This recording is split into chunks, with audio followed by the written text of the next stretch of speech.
Good evening to you, ladies and gentlemen, and welcome to the Weekly Bridges. Tonight we will discuss a very important topic concerning the whole world, and in particular this part of the world, the human trafficking, or what is called anti-trafficking in persons law.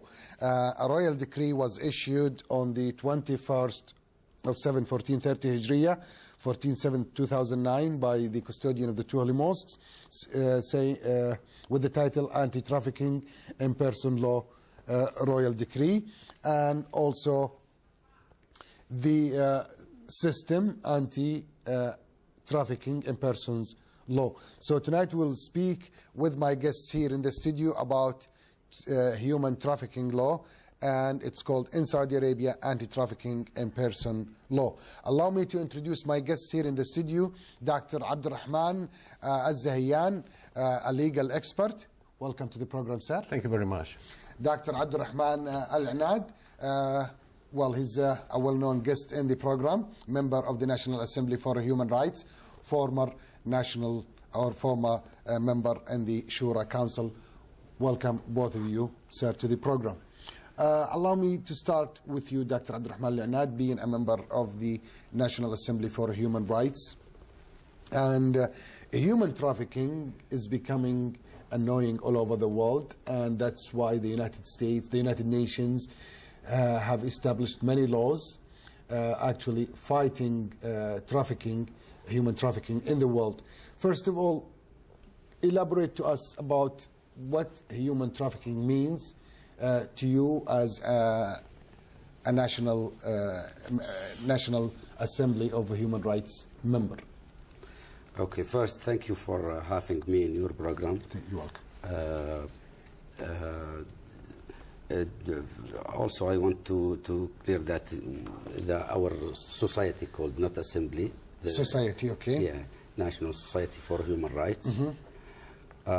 Human trafficking has become a very big problem in the world at the international arena. It's a new form of slavery. While slavery was fought in all nations, in all cultures, in all religions also. In all religions. After slavery, new forms of slavery were used and are being used now.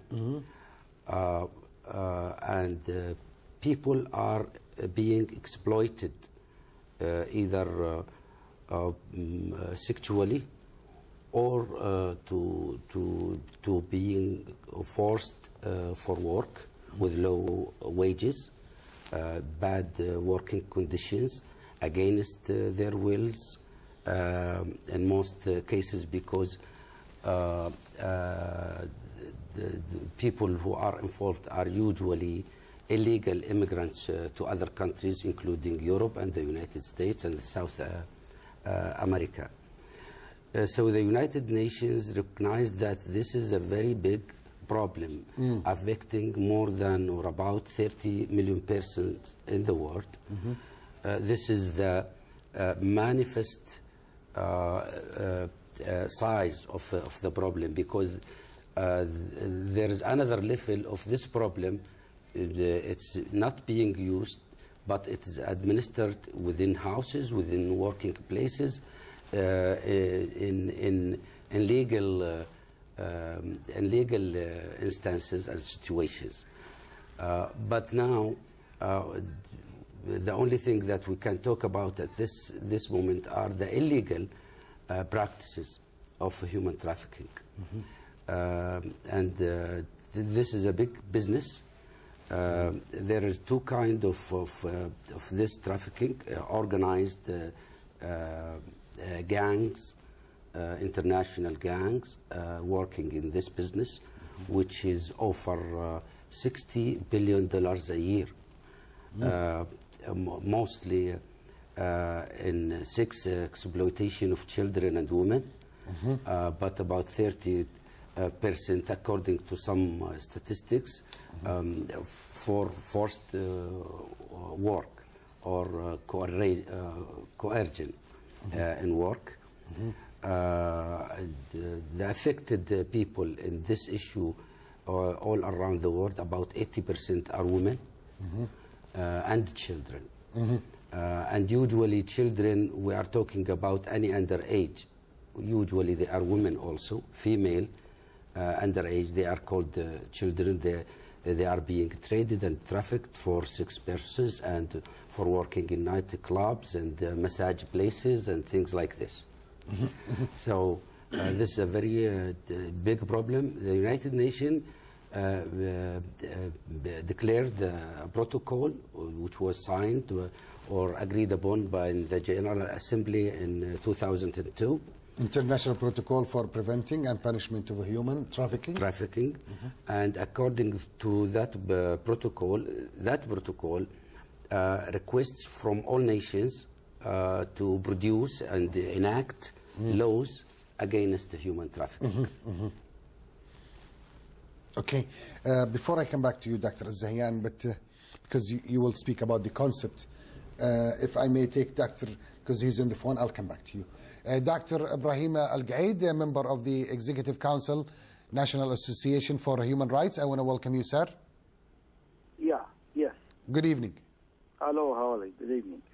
Dr. Ibrahim, could you, what does human trafficking means in your law as an activist in human rights? You know, thank you very much for inviting me. As Dr. Abdulrahman Al-عناد indicated, it is an organized kind of crime, and it's a new kind of slavery, and it's now prohibited by the international law and by local laws of all the nations of the world. And it has two parts. One part is slavery for work, where you bring people, mostly women and children from some countries or environments to other environments where you provide work. And these kind of people who come in this kind of arrangement, they are paid less, they are harassed, they are probably treated with very severe, conditions. And the second kind of human trafficking, as Dr. also Abdulrahman indicated, is used for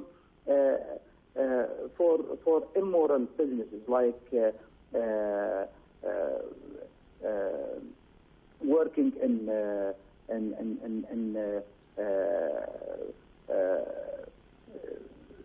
places where they are, portrayed as prostitutes, prostitution places, exactly, in bars, and also the human trafficking also indicates in the statistics and in the studies that narcotics and other kinds of materials like heroin and other things are also traded by this human trafficking. So really it is an organized crime, and it is a worldwide phenomena and a very serious issue around the world. Okay. Dr. Ibrahim, stay with me. Dr. Hiyam, allow me to just ask Dr. Ibrahim Abdulrahman before I go to the report. Dr. Abdulrahman Zahyan, you are a legal expert. You have studied. This is your major. First of all, you wanted to add something about the concept. So we wanted to understand, let our viewers understand what are we speaking about, what are the major, and what is the international law in this regard, sir? Before I go on talking about the concept of human trafficking, I have a problem with the concept of the modern-day slavery, especially that Saudi Arabia is accused of human trafficking. I think the word modern-day slavery is illegally problematic. When you're talking about the slavery, it is a slavery, and the slavery is sanctioned by the entire world. Not only that, it is sanctioned by the United Nations. It is an international criminal crime. Okay. Okay, the most important international criminal crimes are genocide, and then you have war crimes, and then you have crimes against humanities. The slavery falls under the rubric of crimes against the humanities. This is not an easy charge when you say a modern-day slavery, and you take that term very slightly without really examining this. This is the international criminal law. What it says about enslavement. This motion was gradually elaborated upon by the case law such and such and that, and it defines it as one of the international crimes. So what I'm saying, especially with respect to Saudi Arabia, we don't have a human trafficking problem, because if we take in that the concept of modern-day slavery, that makes all countries around the world involved in it, and part of that's a crime. Because when you talk, what are the elements of trafficking? It is forced labor, it is women, it is children.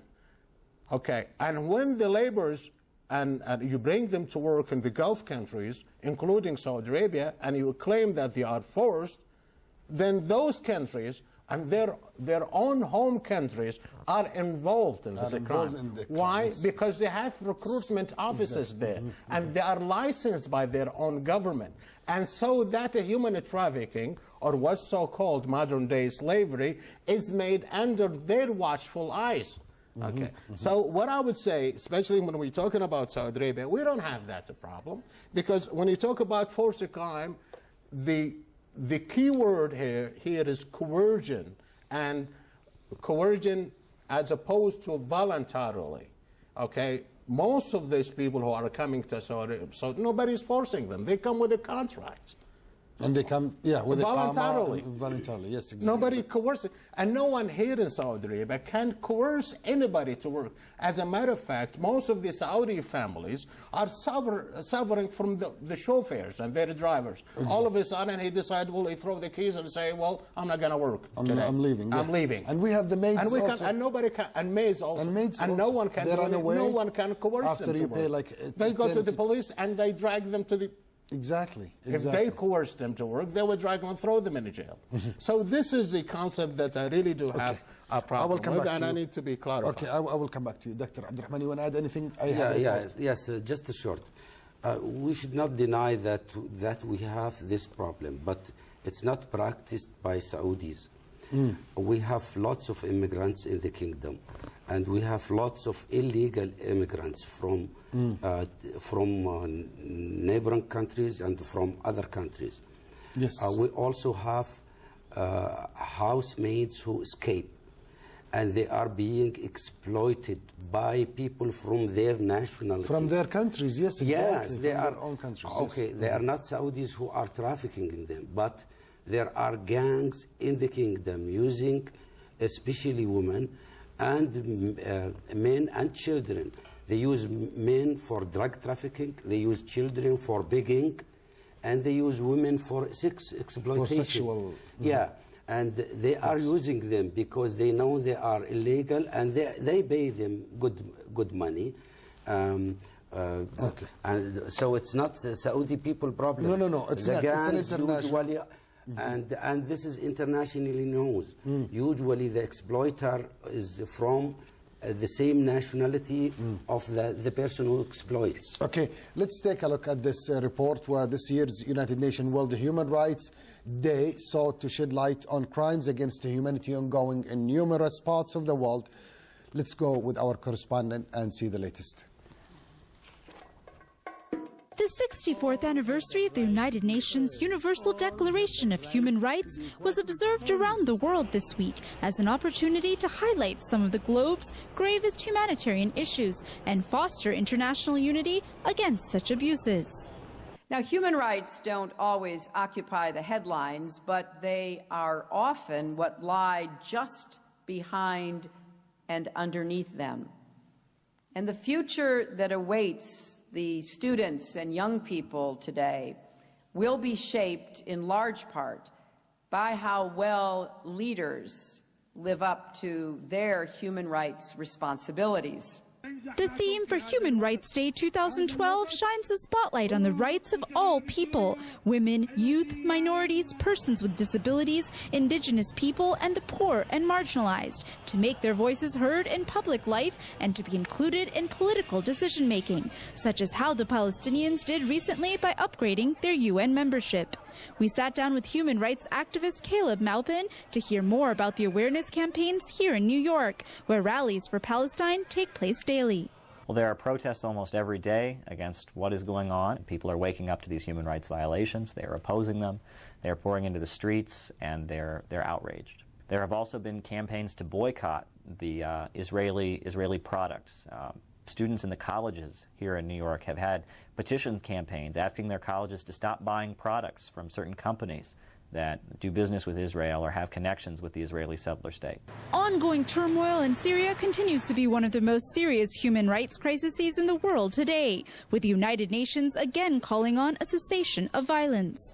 More than at any other time, those committing atrocities in Syria have to understand that the international community will not stand by and watch this carnage, and that their decisions and the actions they take today ultimately will not go unpunished. There is chaos and murder going on, and it's a very unfortunate situation, and a lot of people are in serious danger.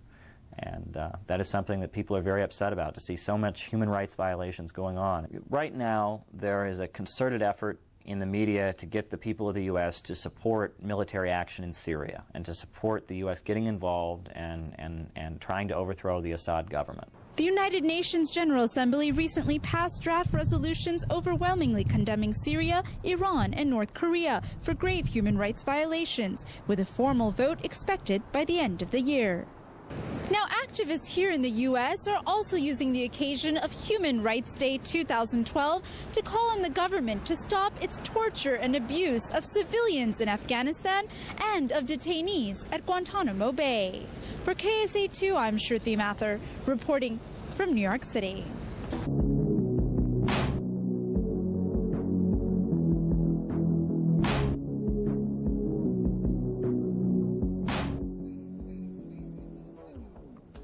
Thank you, Shruti, for this report from New York. And we're still with our guest, Dr. Ibrahim Al-Gaid. Dr. Ibrahim, both of my guests have spoken about the rights, and here we have the rights of the workers in Saudi Arabia or non-Saudi workers in the kingdom under the system or the Saudi labor law. Okay? Yeah. And also we have the violence against women, also the violence against children, and so have initiated many books, and we have the National Society also for human rights. So you have issued many books. I have like tens of these books.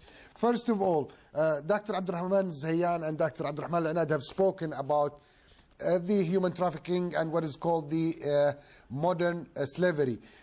How do you see it, and do we have such a problem in the Kingdom of Saudi Arabia or in this part of the world, or we are just accused of that? I think, as we have indicated earlier, the issue is an international issue. Yes. And human slavery and human trafficking is around the world. And it is found in every country, even in our country, Saudi Arabia. It is not definitely practiced by the government. It is not approved or supported or agreed at all by the government. But there are, as my colleagues, said, there are elements, either expatriates or other, elements of the society. They are involved in this. So we do have, such slavery, and one of the issues of our society, the National Society of Human Rights in Saudi Arabia, is to deal with these issues and to elevate and solve such problems as they are found. We receive reports throughout the years about such, incidents where we can decide really it's a kind of slavery. But as I said, it is not at all, agreed or approved by the government. Okay. Dr. Abdulrahman Zahiyan, before I go to Dr. Abdulrahman, you want to continue the concept, sir? You've well, spoken. I still have a problem with this. And this gentleman is acknowledging that Saudi Arabia is practicing slavery. No, he said, but it's he said, go ahead. We do have slavery in Saudi Arabia, but the government is not organizing. That's why you are in the studio. Would you answer? Then, if this practice is happening, so the government should take an action. So we don't have it. No, we took an action. We issued the laws. The law. Why did we issue the law? Actually, to criminalize. There is what I'm saying. There is a royal decree. Mr. Anad, what I'm taking. When you're talking about slavery, you're talking about international criminal crime, my friend. It's not slavery. Okay. We said it's a new form of slavery. Whether that is slavery done under the watchful eyes of the government or otherwise, it is the same. If it's not, if the government is knowledgeable about Would you give me your then the government should take an action. What I'm saying, the legal point of view, what the problem we're having here in Saudi Arabia, we should, precisely diagnose the problem. Okay, we are not involved. Neither the government nor the people in slavery. No. What is the problem? And neither one is involved in even in human trafficking or what's so-called modern-day slavery. Why? Why? Because the problem what we have is what's so-called people smuggling. People from outside the country, they are smuggling people into Saudi Arabia, and they take fees from them. I just a week ago, I was watching on television a gentleman from a neighboring country who was very poor person and become a very successful person, and he was narrating his story on television. And he said, the first day I came, my uncle invited me to come to Saudi Arabia and work, and the first thing he did, he took me to the mosque to beg. That is his uncle. Okay. Saudis, they don't bring people and make a profit out of them to throw them in the streets and beg. So Saudis, they don't bring people and I hire them. They don't. Why? First of all, when we're talking about this term, the term what? It is involved sexual exploitation and what? We don't have entertainment clubs or striptease in Saudi Arabia. Yes. Okay? And we cannot coerce anybody, labor in Saudi Arabia, to work. As I gave you an example here, a chauffeur or maid can say, well, I quit, I'm not going to work. Nobody can coerce her to work. Okay, she's going to sit around. And even though she can complain and she gets paid. Yes, you have to pay her and you have to pay her while she is sitting. Okay? And then you're talking about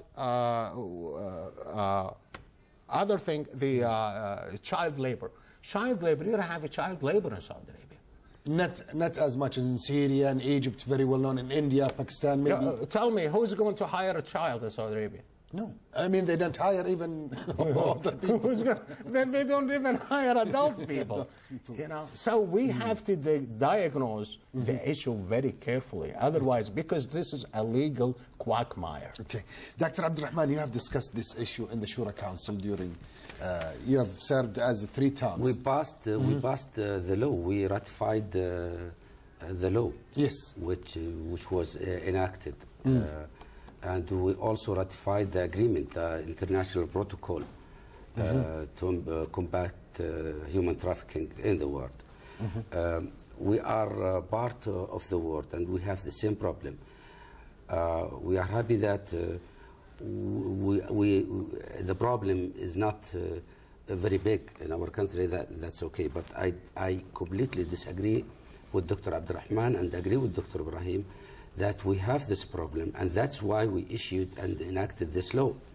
This one thing. But by residents or by, in general, all both. If you want to talk about other forms of human trafficking. Dr. Abdulrahman saying we have it, this is but another, not the Saudis. yes, this is another level. We know people who use expatriates here in their houses, and they abuse them, and they exploit them, and they refuse them travel, and they use them, and they keep their passports, and they don't pay them sometimes. Some we have that. So we should not deny problems. We should face them and solve them and enact them. We should issue laws that criminalize any violations or protect any victims, and maybe also provide shelters for victims of trafficking. And that's what Dr. Al-Ayban just last week said in the United Nations. He said that the kingdom established a national committee to follow victims of the human trafficking, and providing shelters and protective ways and medical and psychological and legal assistance to them. That's Dr. Al-Ayban said it in the United Nations just last week. Yeah, last Monday. He said that we joined the two main agreements. The agreement, international agreements for combating organized crime, and the protocol for combating human trafficking. The committee with which we deal with these problems is formed from the Ministry of Interior Foreign Affairs Ministry, Justice Ministry, Social Affairs, Labor, and the Ministry of Information, besides the Commission for Human Rights. So we have a committee working on this to combat this problem in this country. And this is the right thing we should do. If you want to talk about the other forms, the forms which are not manifest for human trafficking, it's a lot part of the misuses of Al-Kafil order here in the kingdom. For that reason, the National Society for Human Rights issued this study asking for the cancellation of this law, and actually let me have assuring the execution of the Ministerial Council decision in 1421, which actually said that the term kafil should not be used in the kingdom anymore, and that all other things should be changed in this way. And the kingdom went many steps toward this cancellation. One of these is that now that you can't keep the passport of the worker.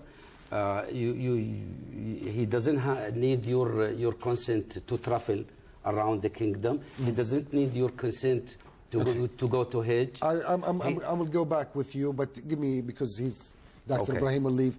Dr. Ibrahim, now both of my guests probably do not agree on the... you still with us, Dr. Ibrahim? Yes, I am. Okay. Sir, now what's your point of view as a member of the association or the executive council? Now we have some trafficking of the children to use their organs somehow. We've heard it. So we don't want to mention any country, but we know recently in Africa there was a full plane was going to go to one of the European countries, and it was full of kids who were not even orphans. But lately we realized that it was they were going to take them away to use their organs, their hearts, their kidneys and such. So we hopefully don't have such a problem in Saudi Arabia. But we do not have all the problems, in Saudi Arabia. But as I have indicated earlier, if you go through our reports and Association of Human Rights throughout the 7 or 8 years of the inception of the association, you will find that there are forms of slavery and forms of serious and grievous, violation of human rights. And people are not denying that we do have this in Saudi Arabia, and it is not the act of the government. It is not supported or legalized by the government. It is some of the people, or some Saudis, some expatriates, are doing this. We have more than 10,000 complaints. At least 15 to 20% of them, they are accounted for us in the society as grave violations of human rights, and some of them are real slavery. And the association or our society is really concerned with this, and we are working with the government institutions, with our government ministries on all levels to accept and introduce legislation and systems to elevate this problem. But we do have the problem, and this is not a problem which is concerns Saudi Arabia only. It concerns all the countries, even the most advanced countries of the world, like the United States, England, Germany. They do have these problems. Dr. Ibrahim, let me ask you the last question, and then we'll close up the phone. But, sir, now, what are future plans, and where are we going in solving these issues, the human trafficking, all the problems we face in Saudi Arabia? And do you think minding the housemaid of having a one-day vacation is that type of slavery, or the drivers not their rights to travel to their homes? Is this comes under a slavery somehow? No, this is not slavery. But some of the practices of some people are considered slavery. Yes. But the whole institution of bringing people to work in Saudi Arabia and to help, the families, it is not really slavery. But there are few people, Saudis and expatriates, who are using this situation and probably making serious violations of human rights. I was following an interview with the Deputy Minister of Labor yesterday, and he was speaking about the issues of labor in Saudi Arabia, and he was speaking about very good things, very good programs of the government, very good procedures. There are so many visions and so many programs introduced by labor ministry to solve so many labor issues, because some of these are concerned with labor. And also the Society of Human Rights are working with the institutions, with the government ministries, to introduce legislation to elevate these problems. This is a problem which cannot be solved in 1 or 2 or 3 years. It's a very big issue, and it needs very good commitment from the government and from the executive, ministries of the government. Okay, Dr. Ibrahim Al-Gaid, member of the Executive Council, National Association for Human Rights. I want to thank you, sir, for joining me. Thank you. Thank you very much. Thank Bye-bye. you. Okay, dear viewers, Saudi Arabia is playing a key role once again in the global stage at the United Nations this week. At the General Assembly gathers to fully implement key anti-human trafficking treaties needed to curb the illegal billion-dollar industry. Let's watch this report, and we'll come back for further discussions with my guests in the studio. Level meeting this week, United Nations Secretary General Ban Ki-moon and other top UN officials urged member states to support a new UN global plan of action to end the pandemic of human trafficking. Human trafficking devastates individuals and undermines national economies. Billions of dollars are generated through exploitation and abuse. These black market funds support illegal drugs, corruption, and other crimes. Excellencies, virtually every nation across the globe has been exposed to this atrocious practice, whether it's a country of origin, transit, or destination. His Excellency Dr. Bandar bin Mohammed Al Eban made a special presentation describing the kingdom's efforts as a leader in combating global trafficking. We spoke to His Excellency, the President of the Saudi Human Rights Commission, to hear more about the kingdom's assistance in combating this crime and securing refuge, protection, medical and legal care for the victims. The Kingdom of Saudi Arabia, under the leadership of His Majesty, the custodian of the two holy mosques, King Abdullah bin Abdulaziz, is very keen on being a major player in combating trafficking in human and in being an active participant in evaluating the United Nations global plan of action to combat trafficking in humans. Leading a UN call to support this global plan of action, Saudi Arabia contributed an additional $100,000 to help the UN fund for the victims of human trafficking. The kingdom urged all countries to summon all resources possible to combat this awful crime. The kingdom has, as it is well known, worked tirelessly against these crimes, established a law against human trafficking, and established other laws of protecting labor, vulnerable groups like women and children. Now, the United Nations estimates that there are more than 25 million victims of human trafficking, and that this illegal operation constitutes to a $32 billion industry each year. We'll keep you updated with the latest results of this conference in the coming days. For KSA2, I'm Shruti Mathur reporting from New York City.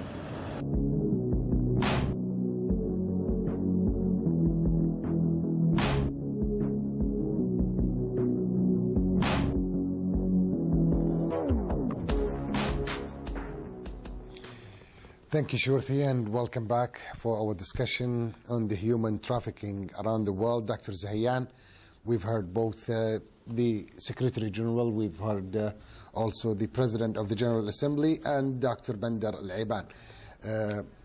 First of all, how do you see the Kingdom of Saudi Arabia, or the National Society for Human Rights in Saudi Arabia is activating?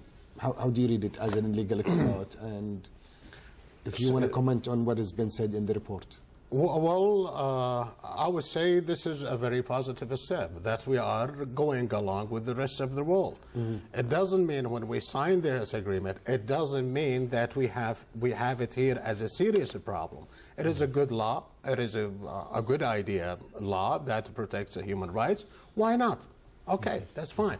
But what I'm saying here, what I have a problem with is the terminology. Okay, if you choose slavery, fine, but it falls under legal predicament. It falls under legal category. When you say human trafficking, you're talking about something else.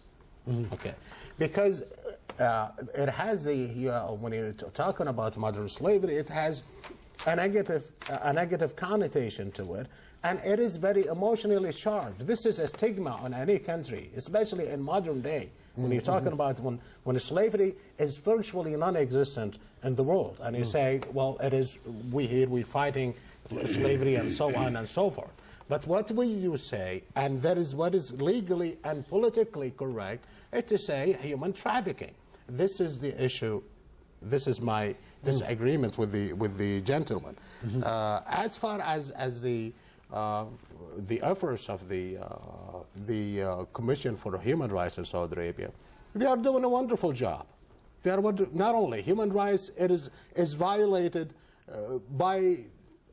should be protected, whether that human rights pertinent to a citizen or expatriates or anybody. That is good. A human dignity should be protected. Okay, and we have various laws to protect that, whether in what's called the criminal procedure code, or whether in another, or the civil and criminal litigation code. All these are protected. Also, in addition to the Sharia law, when you're talking about that's when you're talking about human rights and so on and so forth, and political rights and cultural rights and so on and so forth, because we are a signatory of the United Nations declaration, and it's a human rights declaration, and that involving all that. And we are members of it. We are members of this, and we signed that long time ago. So there is, but this is with strengthening the legal base here in Saudi Arabia, and make that the issue of human rights very prevalent in the society. That's a positive step, and we have signed the protocol, what's so-called the trafficking protocol, which is attached to the transnational organized crime. They are both together. We signed this and we signed that. So why it is against any human being sensibility to accept such practices. But as again I say, when you're talking about slavery, you're talking about different category. When you're talking about human trafficking, that is different category. Okay, but they're saying human, Dr. Abdulrahman, human trafficking from a legal point of view. From a legal, well, yeah, because but this it's is a crime, as we heard. Yes, it's a big crime. Yeah, it's a criminal. Yes, and it is a criminal. It's levels. Of course, it's levels. I am glad that Dr. Abdulrahman became closer to me now. No, I'm close. No, I'm not closer. No, I'm not getting closer, any closer to you. There are levels of human trafficking. You see, if you see the definitions in the international protocol, even forced marriages are considered human trafficking. If you force a woman to marry a man who she doesn't want, this is a trafficking. This is a crime. No, this is a form of trafficking. You see, like the Saudis, the older Saudis, the 70 years old getting married. Anything that is involved coercion. Okay. I'll tell you. Even denying the woman the right to ask for divorce, because you are forcing her to stay with a man whom she doesn't want. And this is coercion, see?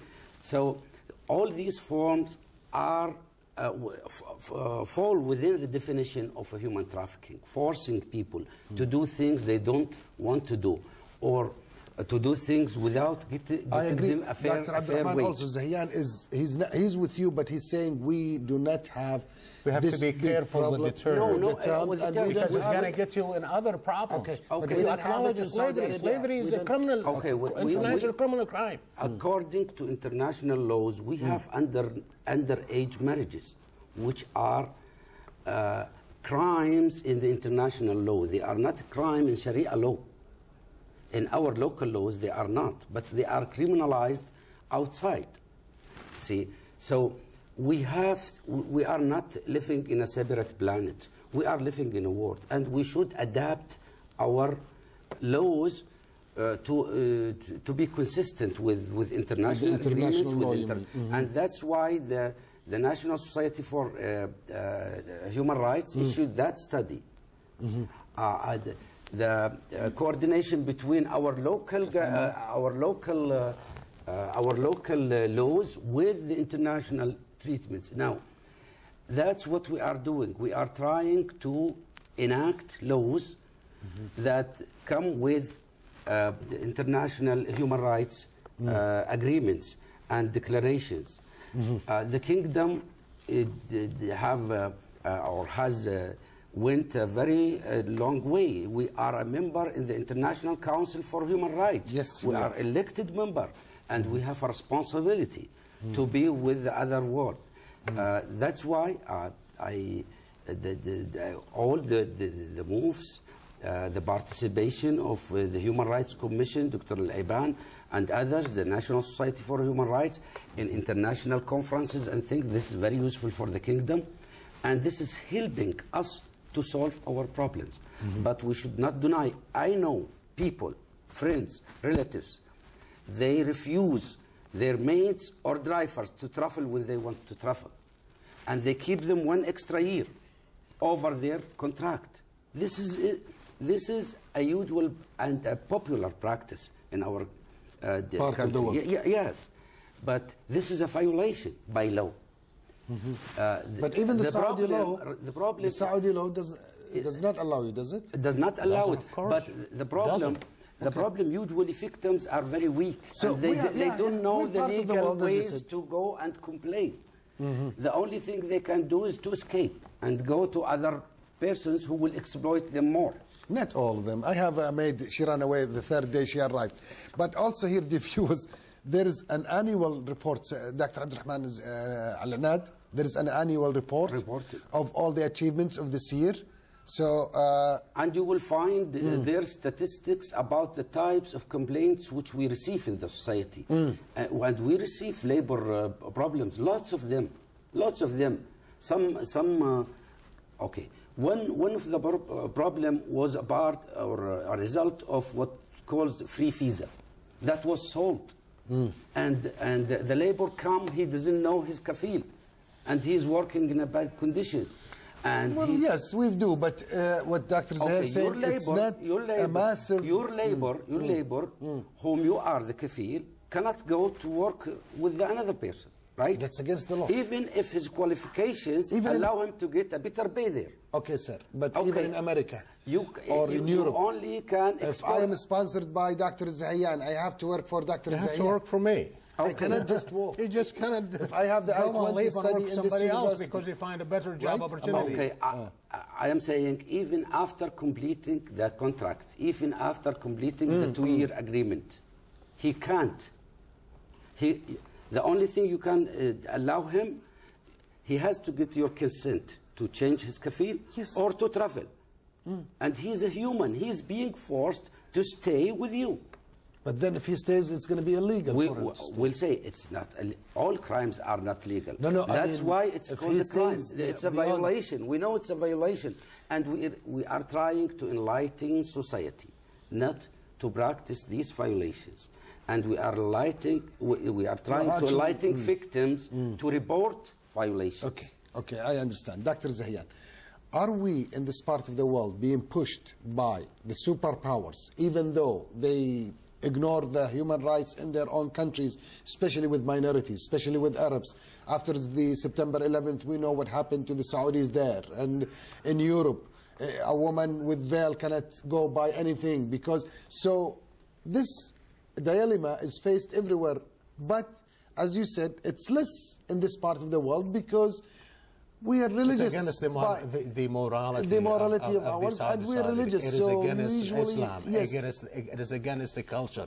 It is against the history of this country. Okay. Yes. So, and yes, we have there and there. But usually, those problems, I think, were created with the people coming from outside, bringing all the things that we didn't know as a society. See, my take on this, we don't have really, since this is a positive thing to do, we should do it, regardless whether somebody claims that we only went along with this because we had a pressure from a superpower country or from here and there. No, we should do this for our own good. We should do this for our own morality. We should do this for our own religion. We should have done this. We have a very good culture. It is a culture that is, a solidarity culture. Everybody looks over the other, and taking care of the other. And above all, it is maintaining a human dignity. If anybody around us has his dignity violated, it is affecting us also because it's going to return to us one day if we accepted this, because it would become a norm and would encourage others to do so. We should not allow it. Actually, what I know, basically, Dr. Zahiyan, is majority of human trafficking is in Africa. Yes. Mostly. Now we are getting closer. Now you got to continue. And then a woman trafficking is in East Europe. From East Europe, from East Europe, yes. To Western Europe and to the United States. Exactly, to the United States and to Europe, working in bars. So the problem we're having is slightly different. It's slightly different, even from a legal point. Different. We don't have sexual exploitation. Yeah, we don't have. We have forced sexual. Limited, yes, okay. and they are used by people from their nationalities. Okay. Yes, I agree with it. But it's not. It's not. Say we have. Yeah, we don't have organized sexual trade. We don't have it here. This is one thing. But it's one very in some important thing I want to say here. Please. When the United Nations, when we ratify on protocols, conventions, or agreements, the laws are not written for a particular country. The laws always written for the entire all the countries, world. exactly. And it doesn't mean whether you have the problem or you don't have to. Or you don't have to. The views, a third report after the last few years of outburst and fighting all over the Arab region in the dubbed Arab Spring. An initiative by His Majesty King Hamad bin Isa Al Khalifa started what is called the Human Rights Court in the Kingdom of Bahrain. Let's take a look at this report and we'll come back for future, or what my guests look at future aspects of this problem. Majesty King Hamad bin Isa Al Khalifa's calling for establishing an Arab Human Rights Tribunal is an unprecedented initiative and an urban legal transformation in the Arab region. The first meeting on discussing this esteemed project was welcomed with utter pride by everyone involved. This is a very progressive step that have been called for by His Majesty the King of Bahrain. Now we are having a study prepared by experts, and we are hoping that this conference will shed light on this study and to be discussed among the participants. The outcome of this conference will be raised to, as the Secretary General of the Arab League said, that it will be raised to the next Arab Summit. We hope that this court will meet the aspirations of the people. There is Arabic and Islamic culture that is, I think, very important to have a mechanism on asserting that this culture is in conformity with human rights, and also that the principles of human rights do not contradict with the principles of Islamic Sharia. In an exclusive statement to the Bahrain news agency, Dr. Nabil Al-Arabi, on the sidelines of the conference convened in Manama, praised the Kingdom of Bahrain's efforts in respecting and maintaining human rights, and in this aspect he praised the Kingdom of Bahrain's acceptance of the recommendations of the Bahrain Independent Commission of Inquiry led by Professor Mahmoud Sharif Basyouni, who is a well-known international legal jurist. This study deals basically with the possibility of creating an Arab court for human rights. This possibility has come about on the basis of a suggestion from His Majesty King Hamad, the King of Bahrain, who suggested to the Arab League to look into such a possibility. And on the basis of this request, the Council of the Arab League studied the matter, asked Arab experts to prepare such a study, and for the Arab states to put forward any observations, and to convene a conference to look into this study. The growth of Bahrain's initiatives are a success story not only to this island kingdom, but to the whole Arab region. This is Sarah Al-Break for KSA2 from Manama, Bahrain.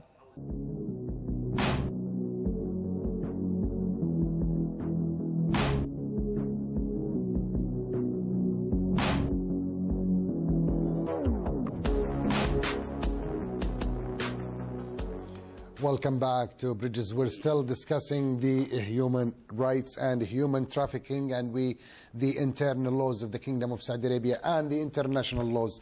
Dr. Abdulrahman Al-عناد, first, now I have 4 minutes. I'm going to give 2 for each of you guys. Please, how do you see, do you think it's a big problem in this part of the world? Let's say in the GCC countries, we don't want to mention only Saudi Arabia. Yeah. It's not a big problem. No, when you are talking about statistics in terms of the number of people who are being exploited, or the money which is produced from using them, Western Europe is the first, and the United States and Brazil, South America, are the largest countries. We are a small region in the Gulf states, especially the accusation according to... So we have little labor problems. Yes, in terms of numbers or the money produced from trafficking people or using and exploiting them is very little compared to the other parts of the world. But the Gulf states are under focus from international organizations, of course, because they have, and the United Arab Emirates comes first by I think sexual exploitations, and then the kingdom mostly for forced work, forced labor, not for sex exploitation. Yeah, but for because working with no vacations and not a human, atmosphere to work in. Other Gulf states also have this problem, but it's very small compared to other parts of the world. Okay, Dr. Abdulrahman Zahiyan, I'm sure you have a lot to say, but how can we sum up the problem in this part of the world? And is it that big? Are you concerned as legal experts in this part of the world? Are you really... I'm not really concerned about the human trafficking, since the Kingdom of Saudi Arabia are taking serious and practical steps to solve any human trafficking practices and anything that is involving coercion of any human being, whether it is labor, whether it is treatment of women, whether it is treatment of minors and children. These steps should be commended, encouraged, and we should also enlighten, as a media professionals, we should enlighten the public about their rights and about these wrongful practices. Well, do you want to add anything? I want to say that there are forms which are legal and they are considered kind of human trafficking. Strangely, I read somewhere that countries who impose mandatory military service on its citizens. We don't have it. This is forced labor. This is against human nature and against human dignity. Of course, we don't have it. But just to give you an idea how this term is including many things, some are legal and legalized in some countries. We remember in 1989 the Tiananmen Square in China, they just smashed everybody. And I want to thank you, Dr. Abdulrahman Al-عناد, member of the National Society for Human Rights. Thank you for joining me. Dr. Abdulrahman Zahiyan, also a legal expert. I want to thank you, sir, for joining me. And I want to thank Dr. Ibrahim Al-Gaid, member of the Executive Council, National Association for Human Rights. We have discussed the subject. The subject is very complicated. We don't have the problem, as Dr. Zahiyan is saying, we don't have it in this part of the world as big as it is in the United States, in Western Europe and Eastern Europe, where most of the women are trafficked from that part of the world, and for the organs uses are from in the Indian subcontinent and in Africa, more or less. On behalf of Director Hiyam Al-Kilani and the entire crew and the preparation team, Khadija Shehri in research, Abdullah Al-Marshad, Nader Al-Jahani, and the rest, everybody is here in the studio wishing you a good night.